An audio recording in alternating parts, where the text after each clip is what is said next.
Welcome back to the channel. These stories are meant for late nights, quiet rooms, and headphones on. Make sure to like the video, subscribe to the channel, and leave a comment telling me where you're listening from tonight. Now, let's begin the first story. These videos are based on real events, experiences, and accounts. However, all names, locations, and identifying details have been deliberately changed to protect the privacy and safety of those involved. Viewer discretion is advised. I'm 23 now, freshly out of college, back living in my childhood home while I figure out what comes next. It's strange how quickly a place you once felt completely safe in can start to feel unfamiliar, almost hostile, especially when you begin to realize that something about it was never normal to begin with. My family's house sits on a quiet, tree-lined street in a suburb called Ridgewood Glen. It's one of those neighborhoods people picture when they hear the word safe. Wide streets, well-kept lawns, identical mailboxes, families who wave at each other while mowing grass on Saturday mornings. The kind of place where nothing bad is supposed to happen. The house itself is 3 stories tall, older than most of the others on the block. Solid, heavy, the kind of place that creaks when it settles at night. The layout matters, so I'll explain it simply. My bedroom is on the 2nd floor, and the window faces the street. My dad's home office is directly above it on the 3rd floor, and it also faces the street. Those are the only 2 street-facing windows in the house. I wouldn't be writing this if what I'm about to describe was a single incident, or even 2. What finally pushed me to say something is the realization that these events form a pattern, one that stretches back over a decade. One that I think my parents knew about long before I ever did. The first thing happened when I was still a kid, middle school age. I don't remember the exact year, just that I was young enough to still come downstairs half asleep on weekends looking for breakfast. It was a Saturday morning, I remember that much. I was halfway down the stairs when I heard my parents talking in the kitchen. Not arguing exactly, but speaking in low, tense voices. My dad sounded frustrated, my mom sounded worried. I caught pieces of the conversation, just enough to know something had happened again. When I asked them about it, they brushed me off, said it was nothing, told me to go eat. That should have been the end of it. It wasn't. A few days later, my older brother told me what had actually happened. He thought I deserved to know, even if our parents didn't. My dad is an attorney. Back then, he was building his career and working insane hours. It wasn't unusual for him to be up late in his office, sometimes past midnight, buried in paperwork. That night, he'd been working close to the window, occasionally glancing out at the street when his eyes needed a break. Around midnight, he noticed a large SUV creeping down the road. Not driving slowly, crawling. According to my dad, it looked like the driver had taken their foot off both the gas and the brake and just let the vehicle roll forward, 5 miles per hour at most. The headlights stayed on, sweeping across the houses as it passed. At first, he didn't think much of it. People get lost, people drive distracted. But a few minutes later, the same SUV came back the other way. Same speed, same deliberate crawl. That's when it started to bother him. The SUV reached the front of our house and stopped, parked directly across the street, perfectly aligned with the curb. The engine stayed running, the headlights stayed on. My dad watched from his window, waiting for someone to get out. No one did. Minutes passed, then more minutes. He stood there long enough that it stopped being curiosity and started feeling wrong. He told himself someone would eventually step out or drive away. They didn't. Eventually, work pulled his attention back to the desk. Every so often, he glanced outside. The SUV didn't move. Around 2 in the morning, exhausted, my dad fell asleep at his desk. When he woke up around 5:30, the sky was just beginning to lighten. The street was quiet, and the SUV was still there. Same spot, same position. That's the part that unsettled him the most. He had no idea what happened those 3 hours. No idea if someone had been watching the house while he slept. No idea if someone had gotten out and back in without him noticing. He just knew the vehicle hadn't moved. Before sunrise, the SUV finally drove away. My dad didn't sleep after that. Years passed without anything quite like it happening again, or at least nothing that was ever talked about. It became one of those weird stories you tell yourself has a simple explanation. Someone sleeping in their car, someone lost, someone casing houses but moving on. Then I was 15 and it happened to me. I was a sophomore in high school, staying up late in my room like I always did. I made music back then, spent hours at my desk with headphones on, staring out the window without really seeing anything. My room faced the street and my desk sat directly beneath the glass. I don't know what made me notice it at first. A flicker, maybe? Something out of place. I turned my head and looked out the window. There were 3 cars driving down the street, spaced evenly apart. They were moving slowly, slower than normal traffic. At first, I thought it might be a group of friends messing around. Then I saw the light. Someone in the lead car was shining a flashlight. Not onto the road, onto the houses. The beam swept across the home next door, lingering on windows and doors. Then it moved toward ours. I remember my heart jumping into my throat as I realized where it was headed. I ducked instinctively, dropping below the window frame. A second later, the light passed directly across my bedroom window. It lit up my ceiling for just a moment before sliding away. I stayed crouched there, barely breathing, listening to the sound of engines humming. When I finally looked again, the cars were nearing the end of the street. They turned the corner and disappeared. I didn't sleep that night. The next morning, I told my parents everything. For once, they didn't brush me off. My dad listened carefully. My mom looked shaken. We agreed it was probably people casing houses, looking for easy targets. That explanation felt thin, but it was better than nothing. Within a week, security cameras went up, motion lights, a doorbell camera. My parents talked to a few neighbors, but no one else admitted to seeing anything. Life went on. A few years later, a landscaping crew was working in our backyard when one of the workers called my dad over. He'd found something tucked deep inside a bush near the fence line. It was a camera. Small, no bigger than a key fob. Battery-powered, no memory card, no visible branding. The battery was dead. The implication was obvious and horrifying. It hadn't been meant to store footage. It had been meant to transmit it. Someone had likely been parked close enough to receive the feed until the battery died. No one could explain how long it had been there. No footage showed anyone planting it. The police were notified, reports were filed. Nothing came of it. And somehow, after enough time passed, even that faded into the background. Until the neighbors moved in next door. They arrived quickly, a young couple, no kids, quiet, polite. The house was big for just the 2 of them, but no one questioned it, at first. Then I started noticing them standing at their 3rd floor window. Always standing, always looking into our yard. Never waving, never acknowledging me when I noticed them, just watching. Sometimes early in the morning, sometimes late at night. I told myself I was being paranoid. I wouldn't have remembered them at all if it weren't for the man I saw sitting at their kitchen table one night while I was walking my dog. Bald, broad-shouldered, thick eyebrows, a face you don't forget. When the woman abruptly closed the curtains, something in my gut twisted. Years later, in a bar thousands of miles from home, I would see that same face again. And that's when I realized none of this had ever been random. I didn't recognize him right away. That's the part that still bothers me. It was years after I'd moved out of my parents' house. Years after the camera in the bushes.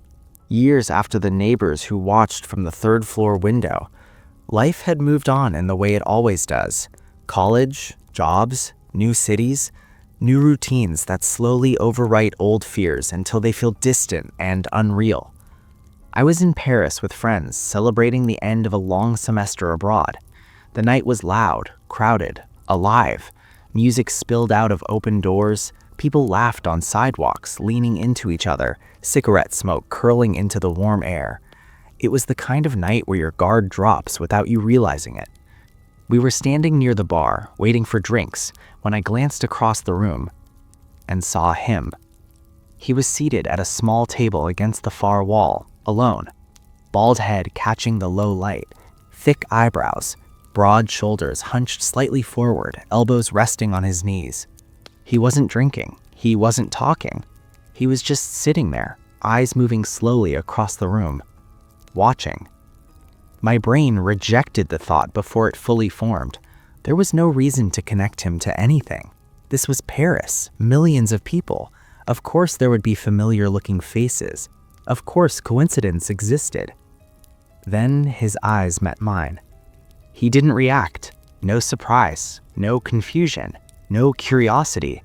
Just a subtle stillness, like he'd been waiting for me to look back.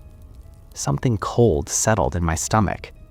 I broke eye contact first, turned back to my friends, laughed at something someone said, tried to convince myself I was projecting old fears onto a stranger. But I didn't stop feeling watched. Every few seconds, without meaning to, my gaze flicked back toward the wall. Each time he was still there, still alone, still not drinking, still scanning the room. At some point, he was gone. No goodbye, no coat grabbed from a chair, no visible exit, just gone. I didn't sleep that night. I didn't tell anyone. I didn't want to sound ridiculous. I didn't want to dig up old paranoia I'd worked hard to bury, so I kept it to myself and finished the trip without incident. It wasn't until months later, back home, sitting across from my parents at the kitchen table, that the memory surfaced again. My dad was talking about something mundane, work stress, a case that wouldn't resolve.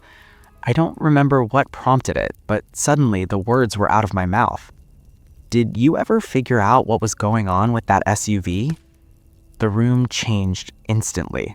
My mom stopped chewing. My dad's expression tightened just slightly, the way it always did when he was deciding whether to say something he shouldn't. "What SUV?" he asked, even though we both knew that was a lie.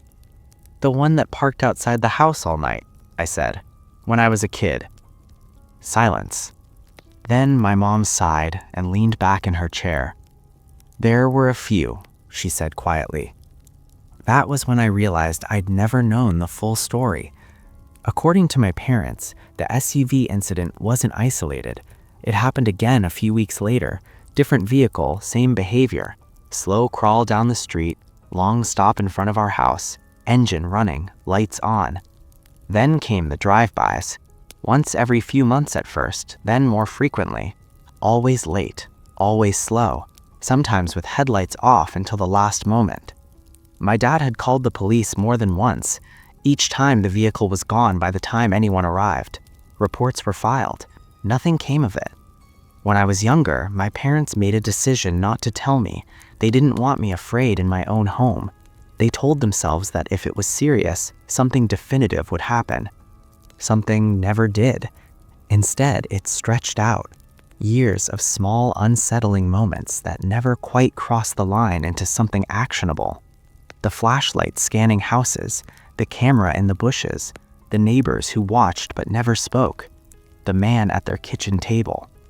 When I described seeing him in Paris, my mom's face went pale. "Describe him again," she said. So I did. Bald, thick eyebrows, heavy build, mid-40s, maybe older, a face that looked carved rather than expressive. My dad nodded slowly. "He came to the house once," he said. That was new information. It was years after the camera had been found, years after the neighbors had moved out without notice. One evening, just after sunset, the doorbell rang. My dad answered it alone. A man stood on the porch. He was polite, calm, said he was a private investigator, claimed he was looking for someone who used to live in the area, asked a few vague questions, didn't provide a business card, didn't give a name. My dad answered carefully, gave nothing away. The man thanked him and left. My dad watched him walk to the end of the driveway where a car was parked with the engine already running. Same broad shoulders, same thick eyebrows. They never saw him again. The realization settled over me slowly, like fog. This wasn't random.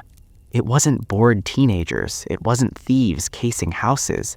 It wasn't coincidence that this man appeared near our home and then, years later, across the ocean. Someone had been watching our family. Not constantly, but deliberately, checking in, keeping tabs. The worst part was knowing we'd never understand why. There were no threats, no demands, no messages, just presence, observation, patience. My parents eventually sold the house, moved somewhere quieter, somewhere with fewer windows facing the street. They told themselves it was for normal reasons, downsizing, convenience, a fresh start. I don't think they ever truly felt safe there again. As for me, I'm careful now in ways I never used to be. I notice cars that slow down too much. I remember faces. I trust the instinct that tells me when something isn't right, even if I can't explain it. Sometimes, late at night, I still picture that SUV sitting outside the house, engine humming, headlights washing over familiar walls. I wonder if somewhere, someone still remembers us, still checks in, still watches. Even now. I hike to be alone. That's the simplest way to explain it. I'm not chasing thrills and I'm not trying to prove anything. I like the quiet that only exists when you're far enough from people that no one expects anything from you. No conversations, no performances, just your own thoughts and the sound of your boots on dirt. At the time this happened, I'd been hiking solo for years. I wasn't reckless about it. I planned routes carefully, checked weather, logged my itinerary with a friend. I knew the difference between being alone and being careless. This trip was supposed to be easy. 3 days, 2 nights, a regulated trail that cut through national forest land before looping back toward a trailhead with a ranger station. The path was well marked, popular enough that help wouldn't be impossibly far away, but quiet enough that you could go hours without seeing another person. I started early in the morning. The air was cool, damp with that earthy smell that settles into the forest just after sunrise. Fog clung low to the ground, thinning as the sun rose higher. Everything felt calm, predictable. The first few miles passed without incident. I saw a couple heading back toward the trailhead, exchanged brief nods, and kept moving. By late morning, I was deep enough into the forest that the sounds of civilization had disappeared completely. That's when I noticed the smell. It wasn't rot, not exactly. It was sharp and chemical, like burned plastic mixed with something organic. It came and went with the breeze, faint enough that I questioned whether I was imagining it. I stopped walking and listened. Nothing. No footsteps, no voices. Just wind in the trees and distant birds. I shrugged it off and continued. An hour later, I saw the first sign that I wasn't alone. It was subtle. A small stack of stones placed directly in the middle of the trail. Not a trail marker, not erosion control, just 3 smooth rocks balanced carefully on top of one another. People do that sometimes, I told myself. Hikers get bored. It didn't mean anything. Still, I stepped around it instead of kicking it over. I don't know why. It felt wrong to disturb it. By mid-afternoon, the fog had returned, thicker this time. It rolled through the trees in slow waves, swallowing sound and shrinking visibility. The trail ahead faded into a gray blur that ended only a few yards in front of me. That's when I saw the light. A single point of white, high above the trail, cutting sideways through the fog. At first, I thought it was a reflection, maybe sunlight breaking through at a strange angle. Then it moved. Deliberately. The beam swept across the trees on a ridge well above the path, far too high for someone to reach easily. It wasn't shaking, it wasn't flickering. Whoever was holding it had a steady hand. I stopped walking. The light stopped too. For several seconds, neither of us moved. Then the beam slid downward, tracing the slope of the ridge, and vanished behind the trees. I waited a full minute before moving again. When I reached the next bend in the trail, my pulse had picked up despite my attempts to stay calm. I told myself it was another hiker, someone camped higher up, someone curious. But the light hadn't pointed toward the trail, it had pointed away from it, toward me. I reached my planned campsite just before sunset. It sat in a shallow clearing surrounded by tall trees that blocked most of the wind. There was a fire ring, a log bench, and enough space for a single tent. No one else was there. I set up quickly. Muscle memory took over. Tent, sleeping pad, food hung from a tree, everything where it was supposed to be. As daylight faded, the forest grew quiet in that unnatural way it does when night approaches. Even the insects seemed to pause, as if waiting for something. That's when I heard the whistle. One sharp note. Then silence. It didn't sound like a bird. It was too controlled, too clean. I froze, listening. A second whistle came from deeper in the trees, slightly to my left. Same pitch, same length. Someone was signaling. I didn't respond. I didn't move. I sat on the log bench and stared into the darkening forest, heart pounding hard enough that I could feel it in my throat. After several minutes, I convinced myself it was nothing. Wind through branches, some strange echo. My nerves were getting the better of me. I crawled into my tent shortly after dark. Sleep didn't come easily. Sometime in the night, I awoke to the sound of footsteps. Slow, careful, crunching softly on leaves. They circled the edge of the clearing, never fully stepping into the open. I could hear breathing. Not labored, not hurried, just present. I stayed perfectly still. Eventually, the footsteps faded.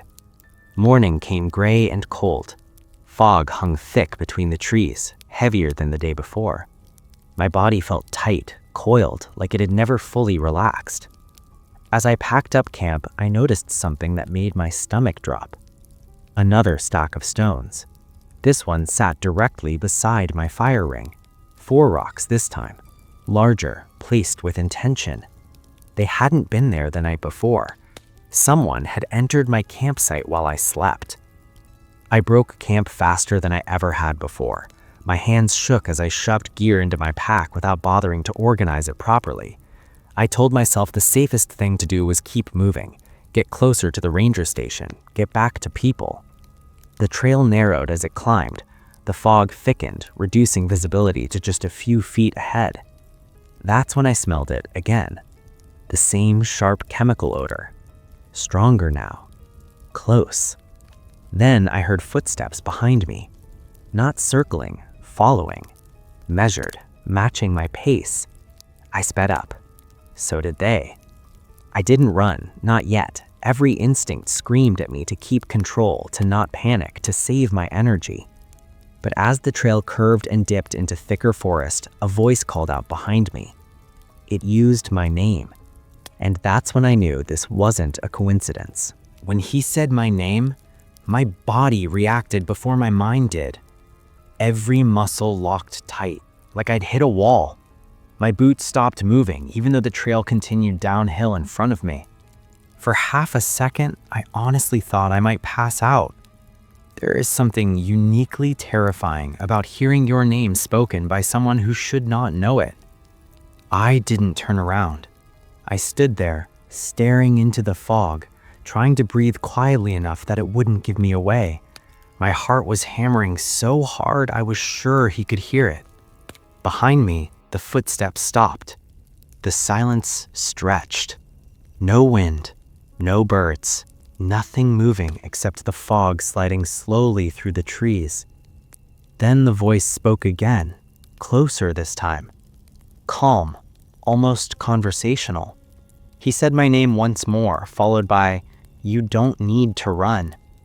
That was when I started walking again. Not fast, not slow. Controlled. I forced my legs to move at a steady pace even though everything inside me was screaming to sprint. I knew the terrain ahead was uneven. Roots, rocks, a steep drop somewhere off to the right. Running blind in fog would be the fastest way to get injured.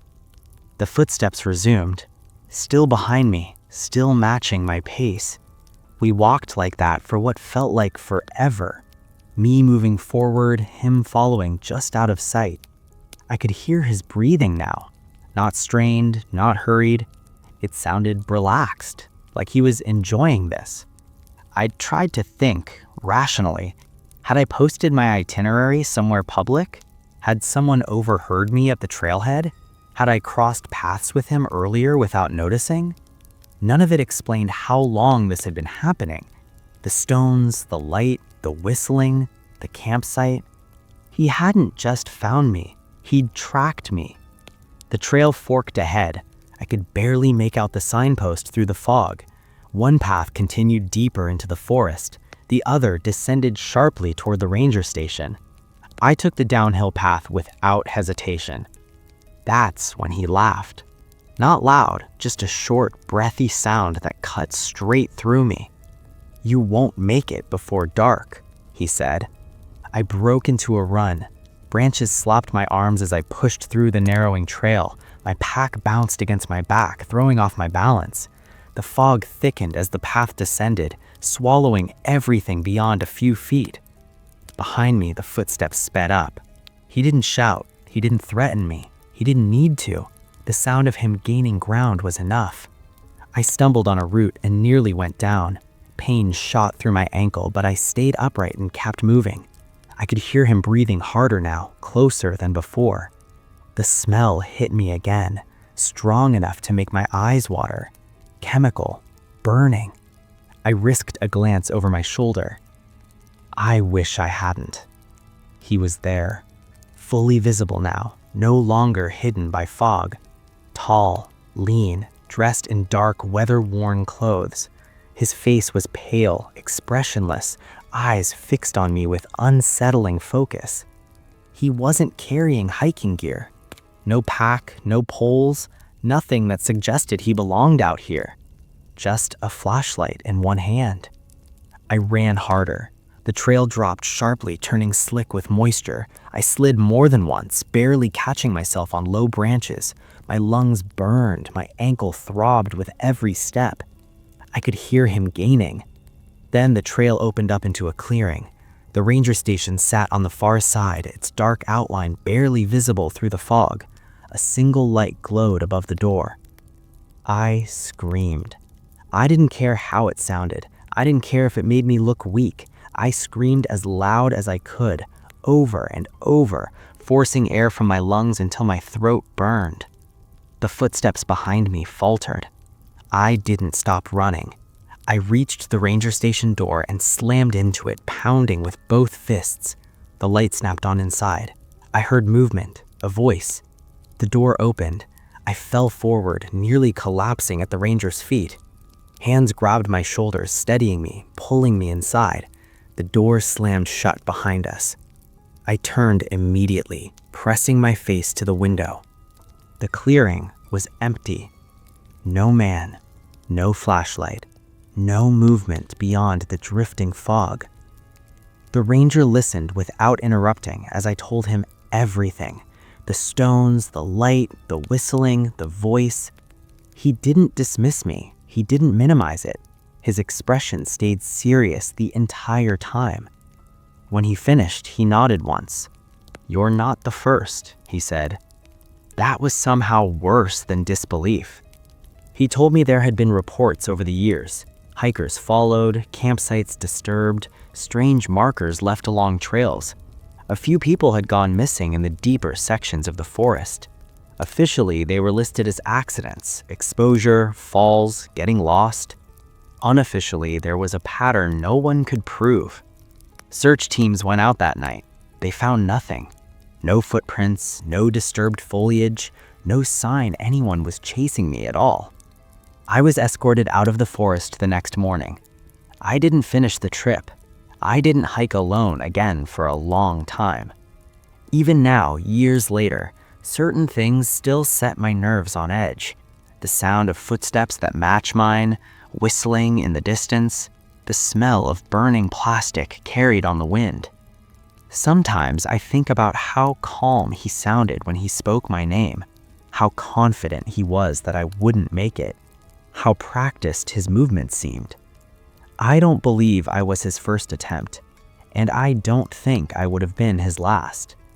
The forest is vast, fog hides a lot, and some people know exactly how to use that. I was 15 when my parents decided it would be better if I disappeared for a while. That's not how they phrased it, of course. They said things like space, stability, fresh air, and a change of environment. But I knew what it really meant. Their marriage was collapsing, and I was collateral damage. Too old to be distracted, too young to be useful. Sending me away was easier than pretending everything was fine. That's how I ended up in rural Vermont, dropped off at my great-aunt Eleanor's house with a single duffel bag and a forced smile from my mother. The house was massive, a 3-story Victorian that looked like it had been frozen in time sometime around the early 1900s. Dark red siding, tall, narrow windows, a wraparound porch that creaked under your weight no matter where you stepped. It had been converted into apartments decades earlier, and Eleanor owned the entire building. She lived alone on the first floor and rented out the upper 2 levels. At least that's what she told me. The moment I stepped inside, I noticed how quiet it was.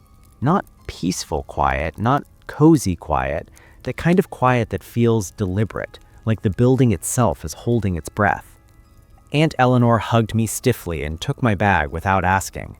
She was in her late 60s, thin, sharp-eyed, with gray hair always pulled into a tight bun. Her movements were precise, economical, nothing wasted. She showed me to a small guest room off the living room. The room was clean, neatly made, clearly prepared in advance. Too prepared, like she'd been expecting me for longer than my mom had said. "Bathroom's down the hall," she said. "Kitchen closes at 9. If you're hungry after that, there's fruit." I waited for more instructions, a tour, a welcome, something. Instead, she turned and walked away. The first night, I didn't sleep much. The house made noises. Old houses always do. Pipes ticking, wood settling, wind brushing against siding. I tried to tell myself that was all it was. Then I heard footsteps. They came from above me. Slow, measured, back and forth. Not stomping, not pacing frantically, just steady movement across hardwood floors, as if someone were walking the same route over and over again. I checked the clock on my phone. 11:42 p.m. I lay still, listening. The footsteps continued, front to back, pause, back to front, pause, again. Eventually, they stopped. The next morning, I asked Aunt Eleanor about it over breakfast. "Oh," she said without looking up from her coffee, "that floor's empty right now." I laughed, assuming she was joking. She didn't smile. "I heard someone walking around, pretty late."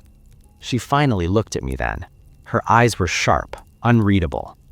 "Houses like this carry sound," she said. "You'll get used to it." She changed the subject immediately. Over the next few nights, it happened again. Same time, same rhythm, always after 11, always above my room. I started keeping my door open so I could hear better. The sound wasn't muffled, it was clear. Footsteps on bare wood. One night I counted. 23 steps from one end to the other. Pause. 23 steps back. I brought it up again a few days later. This time, Aunt Eleanor's reaction was different. She set her fork down carefully. "I don't want to hear about it again," she said. There was no anger in her voice, just finality. That should have been enough for me to stop asking questions, but I was 15, stuck in a strange place and already angry at everyone. Curiosity was the only thing that made the days feel less empty. So when I noticed the door at the bottom of the staircase to the second floor, I started paying attention to it. It was always closed, always locked. One afternoon while Aunt Eleanor was out, I tried the knob. Locked. I pressed my ear to the door.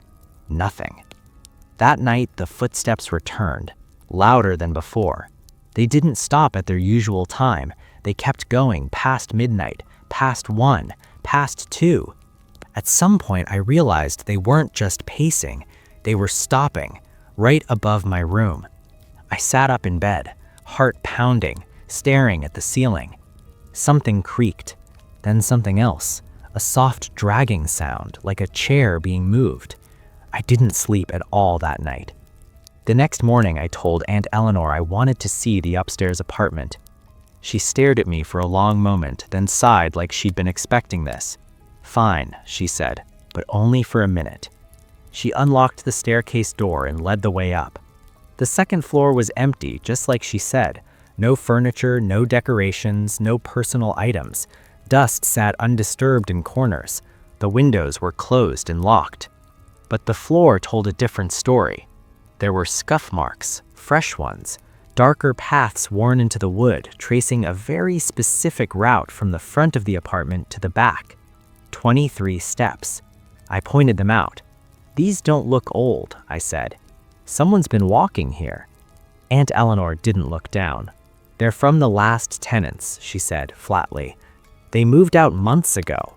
She turned and walked back downstairs, ending the conversation.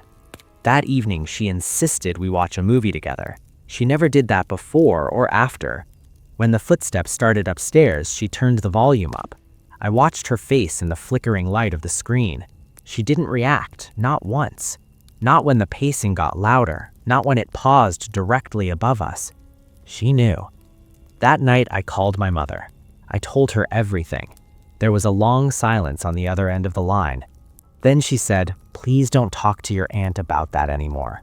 "Why?" I asked. "It's complicated." That was all she would say. A few nights later, I woke up needing to use the bathroom. As I stepped into the hallway, I noticed something I hadn't before. The door to the upstairs staircase was open, just a crack. Light spilled through the gap, faint, moving, like someone walking with a flashlight. I stood there frozen, watching the light slide across the wall inside the stairwell. I went back to my room and locked the door. I didn't tell Aunt Eleanor in the morning. I didn't need to. Something in that house was not supposed to be acknowledged, and whatever it was, everyone already knew. After the night I saw the light in the stairwell, I started sleeping with my bedroom door locked. It didn't make me feel safer, it just gave me something small and physical to do with my fear, a routine. Lock the door, check the window, sit on the bed until my breathing slowed down. The footsteps continued every night. Sometimes they were lighter, like someone walking carefully. Other times they were heavy, deliberate, as if the person upstairs wanted to be heard. They never crossed into running, never stumbled. Whoever it was knew the layout well enough to move confidently in the dark. What disturbed me most was how consistent it all was. The same path, the same pauses, the same timing. People are sloppy.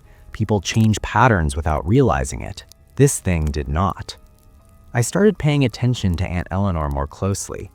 She avoided certain rooms in her own apartment. I realized that pretty early on. The front parlor stayed dark and unused. One door off the hallway was always locked. When I asked what was inside, she said storage and changed the subject. She slept in a small den instead of the massive master bedroom at the back of the apartment. The master bedroom had tall windows that faced the backyard, windows that looked directly up at the second floor. Once I noticed that, I couldn't unnotice it. One afternoon, while she was out grocery shopping, I did something I'm still not proud of. I went into her bedroom. It was immaculate. The bed looked untouched, the curtains were drawn tight. The air smelled faintly stale, like a room that hadn't been lived in for a long time. On the nightstand, there was a framed photograph turned face down. I flipped it over. It showed a younger Aunt Eleanor standing beside a man I didn't recognize. He had his arm around her shoulders. They were smiling, but not the way people smile when they're happy. It looked practiced, forced. I checked the back of the frame. No name, no date. That night, the footsteps changed. Instead of pacing, they stopped for long stretches of time, right above my room. Then, for the first time, I heard something else. Breathing. It was faint, almost lost beneath the sound of the house settling, but once I noticed it, it was impossible to ignore. slow, steady breaths coming from above. I sat up in bed, staring at the ceiling, my skin prickling. I whispered, "Hello?" The breathing stopped. I don't know why I said that. Panic makes you stupid. There was a long pause, then a single footstep, directly above my head. I didn't sleep again. The next morning, I told Aunt Eleanor I wanted to leave. She looked relieved. Not worried, not offended, relieved. "I'll call your mother," she said. "We'll arrange something." She didn't ask why. While we waited for my mom to figure out logistics, the tension in the house became unbearable. The footsteps continued, but now they felt closer somehow, heavier. On my second to last night there, Aunt Eleanor asked me to sit with her at the kitchen table. She poured 2 cups of tea. Her hands shook as she set mine down in front of me. "There are things," she said slowly, "that families decide not to talk about." I didn't interrupt her. Not because they aren't real, but because acknowledging them makes them harder to contain. My stomach tightened. "Is someone living upstairs?" I asked. She closed her eyes. "Not anymore," she said. I waited. In the early 90s, there was an incident, a man. He wasn't a tenant, he was someone I knew. The words came out clipped, rehearsed. He was unstable, dangerous in ways that didn't show at first. When things escalated, the family decided it was better to handle it quietly. "Handle it how?" I asked. She didn't answer. "The second floor was sealed for a time," she said instead. "Afterward, it was rented again, renovated, painted. But some things don't disappear just because you ignore them." "What about the footsteps?" I asked. She looked at me then, really looked at me. "They've always been there." That night was my last. I lay in bed, fully dressed, my bag packed, waiting for morning. At exactly 1:17 a.m., the footsteps began. They didn't pace, they walked directly to the spot above my room and stopped. Then came a sound I hadn't heard before. Knuckles, slowly knocking against the floor. 3 taps, pause, 3 taps. I covered my mouth from making a sound. The knocking moved towards the staircase. I heard the creak of the stairwell door opening. Footsteps on the stairs. Downward. I bolted upright, staring at my locked door. The footsteps stopped outside my room. Nothing happened for a long time. Then Aunt Eleanor's voice came from the hallway. "Go back upstairs, now." Her tone sharp, controlled. Silence. Then slowly the footsteps retreated. Up the stairs, into the darkness. The stairwell door slammed shut. I didn't sleep. At dawn, my mother arrived and took me home without questions. Years later, I learned the rest from a cousin at a family gathering. The incident my aunt referenced wasn't vague at all. A man had died in the building. Officially, it was an accident. Unofficially, everyone knew better. He had been violent, obsessive, fixated on someone in the family. Afterward, the story was buried, records were sealed, silence was enforced. Aunt Eleanor sold the building not long after I left and moved to Florida. She never spoke to me again. I don't believe in ghosts. I still don't. But I do believe in patterns, in people who refuse to let go, in secrets that sink into places and refuse to stay buried. Whatever walked those floors wasn't a spirit. It was a memory that never learned it was supposed to stop moving. And sometimes, when families decide silence is safer than the truth, they create something far worse than a haunting. They create a presence that learns how to wait.